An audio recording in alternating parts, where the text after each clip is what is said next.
하나님 말씀은 창세기 21장 1절에서 7절 말씀입니다. 구약성경 26페이지에 있습니다. 창세기 21장 1절에서 7절 말씀, 우리 앞에 있는 화면을 보시고 또 성경을 보시면서 우리 한 절씩 교독하도록 하겠습니다. 제가 먼저 21장 1절 봉독하도록 하겠습니다. 여호와께서 말씀하신 대로 사라를 돌보셨고 여호와께서 말씀하신 대로 사라에게 행하셨으므로 사라가 임신하고 하나님이 말씀하신 시기가 되어 요론의 아브라함에게 아들을 낳으니 아브라함이 그에게 태어난 아들 곧 사라가 자기에게 낳은 아들을 이름하여 이삭이라 하였고 그 아들 이삭이 낳은 지 8일 만에 그가 하나님이 명령하신 대로 할례를 행하였더라.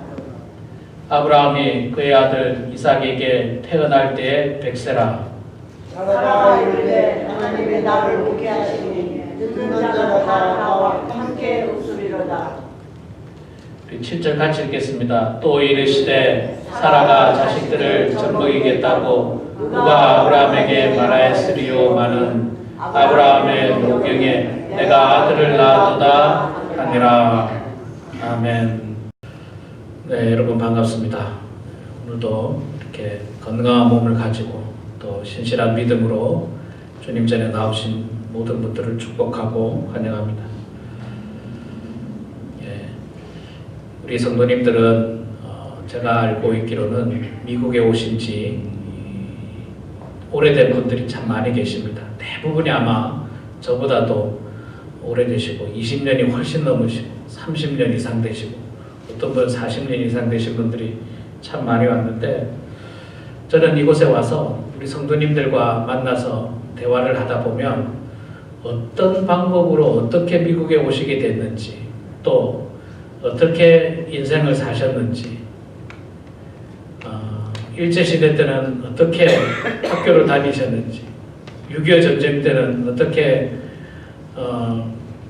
생명을 유지할 수 있었는지 그런 어떤 이야기 듣는 것을 저는 개인적으로 상당히 좋아합니다.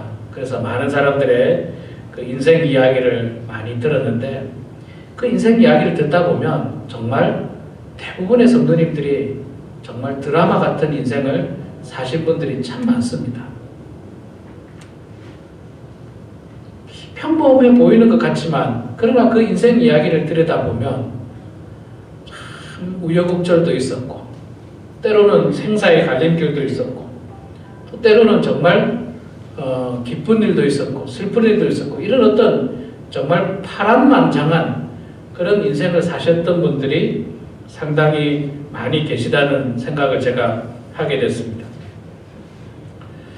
이 인생은 이렇게 어떤 사람은 이렇게 파란만장하게 산 사람도 있고 굴곡이 심하게 산 그런 사람도 있고 또 어떤 성도님은 그냥 평탄하게 또 살아오신 분도 없지 않아 있습니다. 오늘 우리가 보게 될 그 사람이 믿음의 계승자 이삭인데 이삭의 삶을 보면 비교적 평탄한 삶을 살았습니다. 여기서 말하는 비교적이라는 것은 아버지 아브라함에 비해서 혹은 이삭의 아들인 야곱에 비해서 그 아들인 요셉에 비해서 우리가 이 믿음의 계승자를 4명으로 우리가 이야기를 합니다. 보통의 경우 하나님께서 아브라함을 부르셔서 이제 이스라엘의 민족의 믿음의 조상으로 삼으셨는데 아브라함이 제1대 믿음의 조상이고 그 다음에 그 아들 이삭이 믿음의 계승자죠. 그 다음에 그 아들이 에서와 야곱인데 그 중에서도 특별히 야곱이 믿음의 계승자였습니다. 그리고 야곱의 자녀들은 많았죠. 르우벤부터 12명 정도 딸까지 여러 명이 있었는데 그 많은 자녀들 가운데서 믿음의 계승자는 누굽니까? 요셉이죠. 요셉 11번째 아들 요셉 이렇게 4명을 믿음의 계승자라고 이야기합니다. 아브라함, 이삭, 야곱, 요셉. 여러분 이 4명들이 누가 가장 오래 살았는지 아십니까? 아브라함은 175세를 살았고요. 그 다음에 야곱은 147세를 살았고 요셉은 110살을 살았습니다. 이삭은 180세를 살았습니다.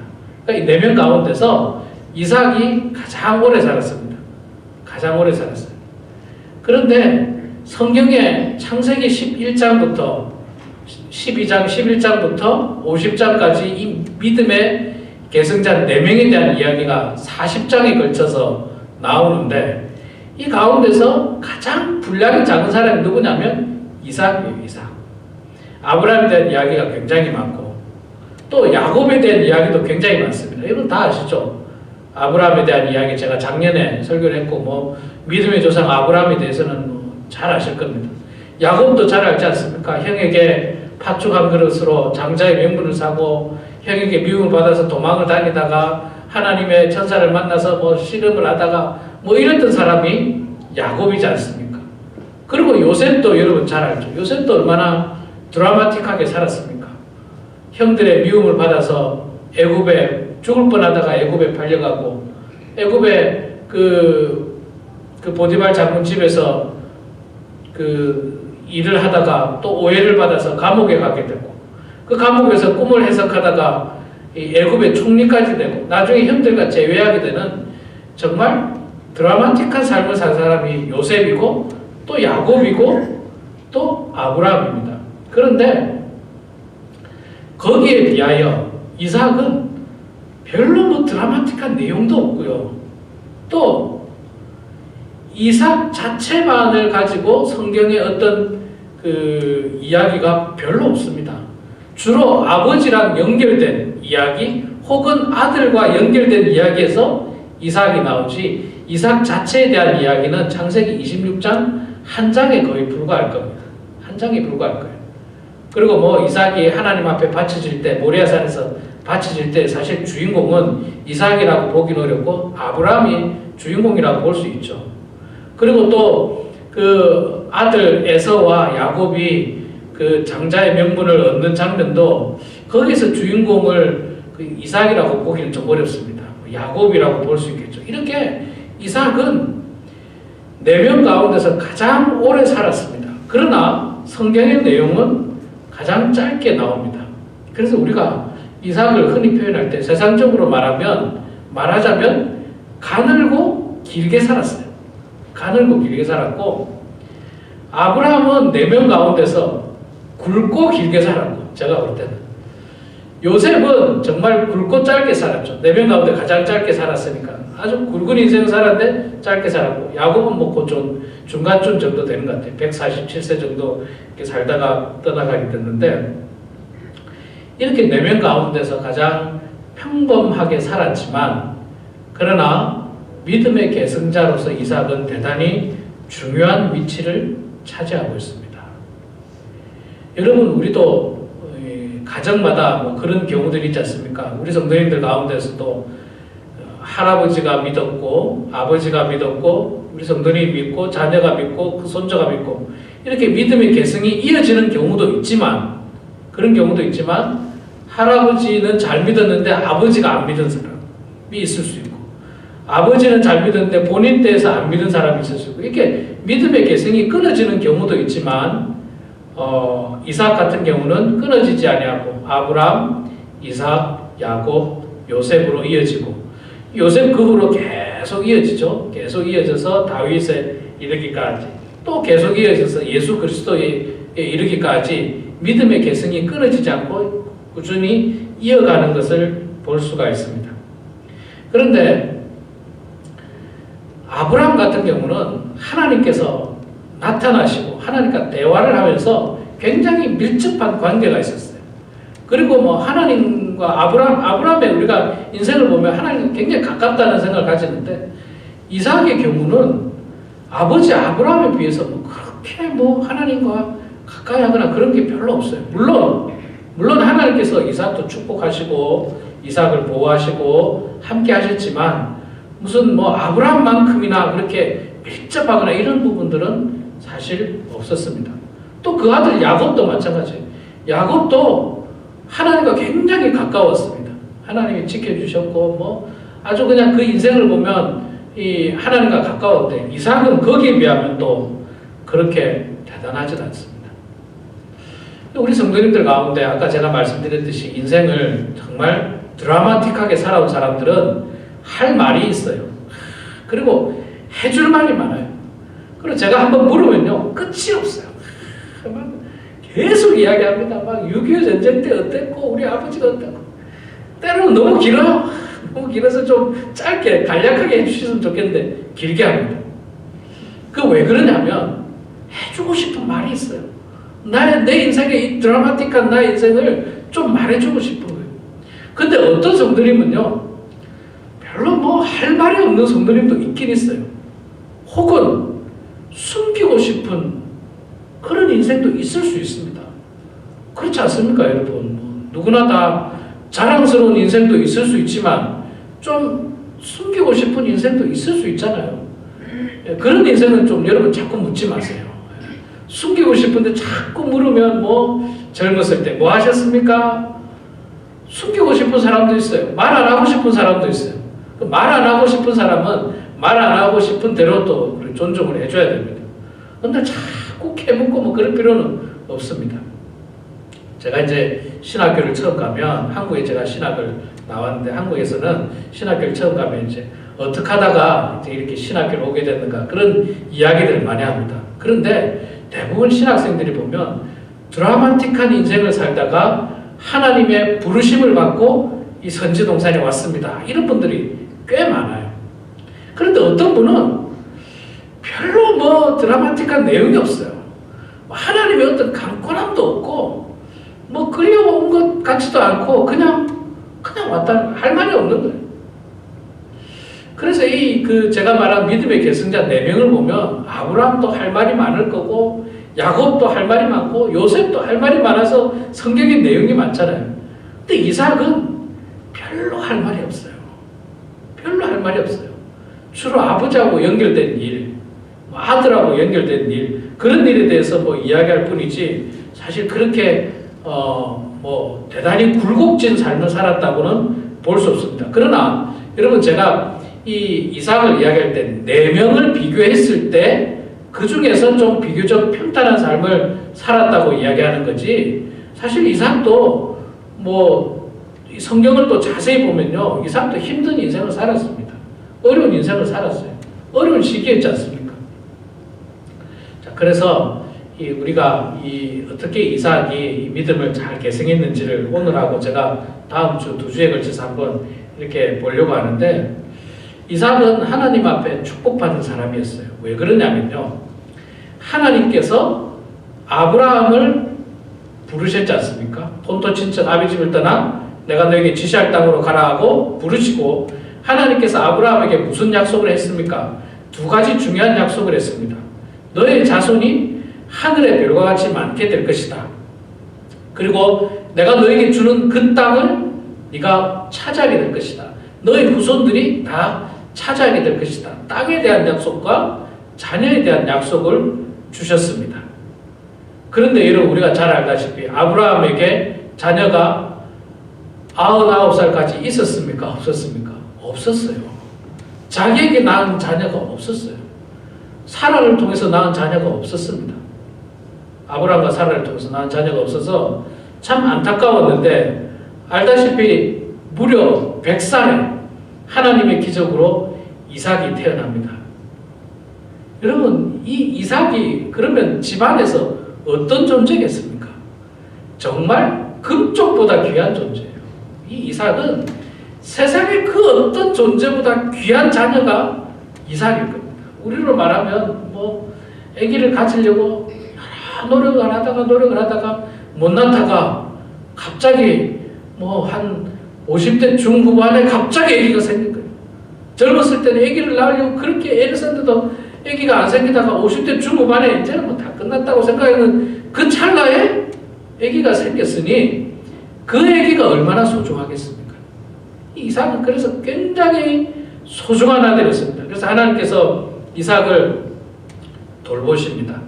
아브라함이 죽고 나서 그때도 하나님께서는 이삭을 돌보십니다. 창세기 26장 12절에서 13절 말씀을 보면요, 이런 말씀이 있습니다. 그 당시에 아브라함이 죽었을 때고요. 그리고 그 땅에 굉장히 큰 흉년이 들었을 때입니다. 굉장히 흉년이 들었을 때. 그럴 때에 창세기 26장 12절 13절에 보면 이런 말씀이 있습니다. 이삭이 그 땅에서 농사하여 그 해에 100배나 얻었고 여호와께서 복을 주심으로 그 사람이 창대하고 왕성하여 마침내 거부가 되어 큰 축복을 거부가 되어 이렇게 표현하고 있습니다. 그러니까 말하자면 이삭은 하나님으로부터 큰 복을 받아가지고 거부가 되었다는 거예요. 다른 사람들이 흉년이 들고 어려운 가운데 있을 때도 이삭은 농사를 지어가지고 100배나 이렇게 결실을 거두었다는 겁니다. 이것뿐만 아니라 26장에 보면요, 몇 가지 이삭이 축복받은 장면이 나오는데, 이삭은 가는 곳마다 우물을 팔 때마다 그곳에서 물이 나왔다는 거예요. 여러분, 우물을 옛날에는 지금이야 뭐 파는 게 어렵지 않잖아요. 기계라든지 장비가 있었고 또 여러 어떤 과학 기술을 통해서 어디에다 우물을 파면 물이 있다는 걸 다 아는데, 그때는 뭐 그런 게 아무것도 없잖아요. 말 그대로 복불복입니다. 파서 나오면 땡큐한 거예요. 감사한 거고요. 안 나오면 그냥 고생만 한 거예요. 그리고 여러분, 땅 파보신 분 아시죠? 세상에 땅 파는 게 제일 힘들어요. 땅 파보신 분들은 알 겁니다. 더군다나 땅은 또 더 얼마나 힘듭니까? 땅을 판다는 거, 우물을 판다는 게 굉장히 힘든데, 이삭은 파는 곳마다 그곳에서 물이 나왔다는 거예요. 그 옛날에는 물이 얼마나 큰 축복입니까? 물이 있어야 농사도 짓고, 물이 있어야 양을 치고, 물이 있어야 사람이 살 수 있지 않습니까? 그래서 이삭은 하나님께서 특별히 돌보셨고, 하나님께 축복하셔서 이렇게 은혜 가운데 살았습니다. 자, 그렇다면 이삭은 왜 이렇게 하나님으로부터 복받았을까? 은혜를 받았을까? 이것을 우리가 생각해 보려면 아마 이삭의 가장 드라마틱하고 대표적인 사건은 우리가 잘 알고 있는 것처럼 모리아산에서 자신이 하나님의 번제로 바쳐진 사건일 겁니다. 앞서 말씀드린 대로 이 사건의 주인공은 사실 아브라함이에요. 하나님께서 아브라함을 시험하기 위하여 아들 이삭을 모리아산에 바치라고 했습니다. 그곳에 가서 번제로 바치라. 말 그대로 죽여서 태우는 게 번제를 바치는 겁니다. 그런데 여러분, 이게 이제 참 중요한 내용이 여기 있는데, 주인공은 아브라함인데 조연이 이삭입니다. 근데 그때 당시 이 장면에서 우리 성도님들이 궁금해하는 장면이 있어요. 과연 아브라함이 자신 이삭을 결박하고 죽이려고 할 때 이삭이 풀지를 못했을까?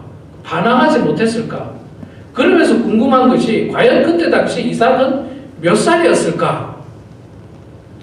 몇 살로 생각하십니까? 많은 학자들이 이야기하기를 16에서 17 정도지 않을까. 근데 저는 이 말을 조금 굉장히 의심스러워요. 여러분, 지금 16, 17이면 고등학생 아닙니까? 16, 17. 고등학생들이 얼마나 힘이 좋아요. 16, 17이면 아브라함은 몇 살입니까? 116, 17이에요. 116, 17. 그러니까 아브라함은 뭐 사실 뭐 노인이고 16, 17이면 왕성한 때. 그래서 저는 이 학자들 가운데서 이제 그래서 16, 17은 너무 많다. 그래서 아마 13살쯤이었을 거다 하는 이야기하는 학자도 있어요. 그래서 아마 적게는 13살에서 많게는 17인데 13살도 여러분, 요즘 13살 애들, 저희 둘째가 13살인데 저보다 조금 더 커요, 키가. 그러니까 13살도 왕성해요. 아버지가 번제를 드리러 간다니까 아들 이삭이 따라갑니다. 가다가 아버지에게 묻죠. 아버지, 하나님 앞에 드릴 이 번제를 드릴 나무도 있고 불도 있는데 재물은 어디 있습니까? 질문을 합니다. 그러니까 아브라함이 걱정하지 마라. 하나님께서 재물을 다 준비해 놓으실 거다 하면서 갑니다. 종 2명을 데리고 가죠. 그러다가 모리아산에 이르러서는 종을 놔두고 따라오지 말라고 이야기하고 아브라함과 이삭 2명만 모리아산으로 올라가게 됩니다. 그곳에 올라가서 아브라함이 아들 이삭을 결박합니다. 꽁꽁 묶습니다. 그리고 칼을 들어서 아들 이삭을 치려고 합니다. 물론 우리가 다 알다시피 그때 하나님께서 아브라함을 막으시죠. 그런데 여러분, 그 짧은 순간 갑자기 아버지가 돌면에서 나를 결박하고 완전히 꽁꽁 묶인 상태에서 제단에 누워져서 칼을 들고 있는 아버지를 바라보는 이삭의 그 마음 어떻겠습니까, 여러분? 제가 볼 때는 첫째, 결박을 당하지도 않을 수도 있었어요. 아버지가 자신을 결박할 때 아버지 왜 이러세요? 라고 뿌리칠 수도 있었고 결박을 풀 수도 있었고 거부할 수도 있었을 겁니다. 그리고 결박을 당했다 하더라도 결박을 당하고 칼을 들어 치려고 하는 아버지를 바라보며 이삭이 고래고래 과음을 지를 수도 있었어요. 아버지 미쳤냐고. 제발 살려달라고 그랬을 수도 있었는데 어찌되었든지 성경에는 아무런 반항의 흔적이 없습니다. 반항의 흔적이 없어요. 그리고 마치 도살장의 어린 양처럼 그저 아버지의 결박을 당하고 아버지 칼에 죽을 것처럼 이삭은 고요히 있었던 겁니다. 마치 예수님께서 골고다 십자가에서 온 인류를 위하여 대신 죽으시려고 하는 그 어떤 결단과 그 마음처럼 이삭은 그 자리에 그대로 있었어요.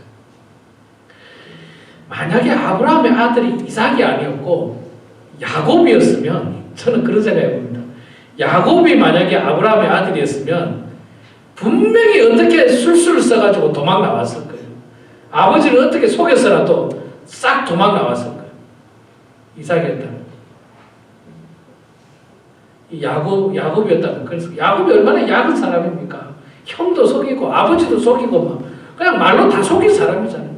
그런데 이삭은 무던했어요. 무던했어요. 여러분, 이삭이 무던했다는 것을 어떻게 또 알 수 있느냐면요. 아까 제가 말씀드렸죠. 이삭이 가는 곳마다 땅을 파서 우물을 내지 않습니까? 그런데 땅을 파서 우물을 내는 게 얼마나 힘듭니까? 우물을 냈는데 그 동네 사람들이 와가지고 밤에 와가지고 땅을 우물을 묻어버려요 또. 그러니까 시기 질투하는 거죠. 우물을 묻어버립니다. 그러면 이삭은 어떻게 해야 됩니까? 가서 항의라든지 따지든지 싸우든지 해야 되는데 이삭은 그렇게 안 하고 어떻게 하죠? 다른 데 가요. 다른 데 가서 또 우물 팝니다. 그러면 또 와가지고 또 묻어버려요. 그거를. 아주 사람도 못됐기도 얼마나 못됐는지 차라리 빼앗지도 않고 그냥 고생한 걸 갖다가 묻어버려요. 거기를. 그러면 이삭은 또 어떻게 합니까? 안 싸우고 또 다른 데 가서 또 우물을 팝니다. 그리고 조금 더 어린 시절로 여러분 돌아가면 이삭과 이스마엘이 있었지 않습니까? 이스마엘이 하갈을 통해서 나왔던 그 배다른 형 이스마엘이 있었는데 이스마엘이 이삭을 괴롭혔잖아요. 하갈과 함께 괴롭혔다고 성경에 나옵니다. 그래서 거기에 분노해서 사라가 그냥 그런 일이 나오는데 거기에서도 이삭은 아무런 대꾸했다는 내용이 전혀 안 나옵니다. 전혀 안 나와요. 굉장히 무던한 사람이라는 걸 볼 수 있습니다. 모리아산에서 이삭을 바치는 것의 주인공은 분명 하나님께서 아브라함을 정말 말씀 그대로 그 믿음을 시험하기 위해서 하셨지만 그러나 그 과정에서 이삭의 모습을 보면 이삭이 믿음의 계승자로서 충분히 자격이 될 만한 성품과 그 마음을 소유했다는 것을 볼 수가 있습니다. 아마도 어린 시절부터 아버지를 믿었고 아버지가 얼마나 사랑했겠습니까? 이삭을. 또 어린 시절부터 아버지가 믿었던 그 하나님을 믿었던 이삭. 그래서 아버지 말을 끝까지 믿었을 거예요. 번제를 드릴 나무도 있고 불은 준비되어 있으나 재물은 어디에 있습니까? 라고 물었을 때 아버지가 분명히 이야기했거든요. 하나님께서 재물을 이미 예배해 놓으실 것이다. 이삭은 그 말을 끝까지 믿으면서 순종했던 겁니다. 반항하지 않았어요. 순종했습니다. 그래서 아마 하나님께서는 이삭을 크게 축복하지 않았을까. 아름다운 부인을 예비해 주시고 또 다른 사람들이 다 흉년이 들 때 하나님께서 그는 풍년이 들게 하고 100배나 결실하게 하고 가는 곳마다 팔 때마다 음물이 나와요. 팔 때마다. 그 척박한 땅에 팔 때마다 음물이 나온다는 게 이 얼마나 큰 축복입니까? 물이 없으면 살지도 못하는데. 이삭은 평범하게 산 것 같지만 그러나 그 일생을 들여다보면 그렇게 평범하지도 않았습니다. 그렇지만 그는 하나님을 향한 신실한 믿음과 또 아버지께서 믿고 있는 하나님, 아버지께서 자기를 사랑했던 그 아버지를 바라보면서 아버지가 믿었던 그 하나님의 믿음을 잘 계승하고 있습니다. 그리고 나중에 그가 죽을 때쯤 되었을 때 그 아들 에서와 야곱에게 크게 축복하고 있는 것도 역시 하나님의 믿음을 그대로 계승하고 축복하고 있는 것을 우리는 이제 성경 말씀을 통해서 알 수가 있는 것입니다. 우리 사랑하는 성도 여러분, 우리도 믿음의 신실한 계승자가 되어야 합니다. 우리 성도님들의 부모님들 가운데 믿었던 사람들이 있을 겁니다. 우리보다 훨씬 더 험한 세상에 살았고 어려운 세상에 살면서 믿음을 지켜나갔을 것입니다. 그 믿음을 여러분이 받으셨고 이제 그 믿음을 우리 사랑하는 아들들에게 손주들에게 잘 계승해야 하는 사명이 우리들에게 있습니다. 굴곡지지는 않았지만 드라마틱하지는 않았지만 그러나 그럼에도 불구하고 우리 인생 가운데 함께 하신 하나님, 지금까지 우리를 축복해 주신 그 하나님을 의지하고 그 하나님께서 나에게 주셨던 그 놀라운 은혜들을 우리 사랑하는 다음 세대들에게, 자녀들에게 그 믿음을 잘 계승해서 아브라함의 믿음이 이삭에게 전해지고 이삭의 믿음이 야곱에게 전해지고 야곱의 믿음이 요셉에게 전해지면서 정말로 아름다운 믿음의 이 가족이 된 것처럼, 가정이 된 것처럼 우리 또한 믿음을 잘 계승함으로 예수 믿는 가족, 예수 가정이 되어서 하나님께 더욱더 영광 올려드리시는 그런 우리 모두가 되기를 주의 이름으로 축원합니다. 기도하겠습니다.